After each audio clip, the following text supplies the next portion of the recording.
क्या आपने कभी ऐसा सपना देखा है जो बहुत असली लगे? सपने में आप अपनी मर्जी से कुछ भी कर सकते हैं। कुछ समय के लिए मैं अक्सर ऐसे सपने देखता था। शुरू में मैं सपने में आसमान में उड़ सकता था या कहीं रोमांचक यात्रा पर जा सकता था, लेकिन बाद में मेरे सपनों में किए गए काम हद से ज्यादा बढ़ने लगे। बिना किसी झिझक के राहगीरों को मारना।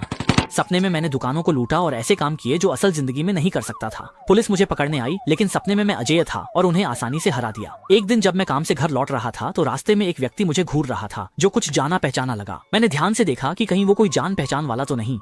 नतीजा यह हुआ कि मैं डर गया। वह वही पुलिस वाला था जिसने मुझे सपने में पकड़ा था। क्योंकि वह अजीब दिखता था, इसलिए मुझे याद था। उसकी आंखें असामान्य रूप से बड़ी थीं, थोड़ी लंबी और नुकीली थीं, और उसकी त्वचा डरावनी लाल थी। वह यहाँ कैसे हो सकता है? एक पल के लिए मुझे लगा कि मैं सपना देख रहा हूँ, लेकिन यह हकीकत थी। वह बिना भाव के मेरी तरफ आया और मेरी कॉलर पकड़कर मुझे उठा लिया।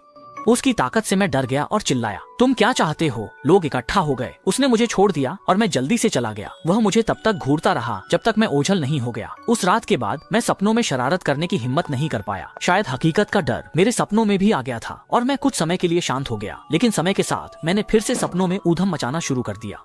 तनाव को कम करने के लिए मैंने सपने में एक घर में घुसकर उसे अस्त व्यस्त कर दिया। लेकिन कुछ ही दिनों बाद जब मैं काम पर जा रहा था तो किसी ने अचानक मेरा कंधा पकड़ लिया। मैंने पीछे मुड़कर देखा तो पाया कि वह वही पुलिस वाला था जो मेरे सपने में आया था। मैं तुरंत घबरा गया। फिर उसने मेरी गर्दन दबाना शुरू कर दिया। मैं बहुत उलझन में था और घबराकर चिल्लाया, फिर से तुम आखिर चाहते क्या हो? वो मुझे देखकर ठंडे स्वर में बोला, हर दुनिया का अपना एक नियम होता है, चाहे वह सपना हो या हकीकत, और नियम तोड़ने पर सजा मिलती है। मैं जल्दी ही सांस नहीं ले पा रहा था।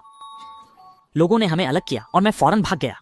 उसके बाद वह आदमी हर रात मेरे सपनों में आने लगा, इसलिए मैं सपने में भी शरारत नहीं करता था। सपनों में शांत होने के बाद असल जिंदगी में भी मैंने उसे नहीं देखा। यह अच्छी बात होनी चाहिए, लेकिन मेरे मन की उलझन खत्म नहीं हुई। वह आखिर है कौन? क्या वह सच में वही व्यक्ति है जिसे मैंने सपने में देखा था? क्या वह सच में सपनों और हकीकत के बीच यात्रा कर सकता है और दोनों दुनियाओं की व्यवस्था बनाए रख सकता है?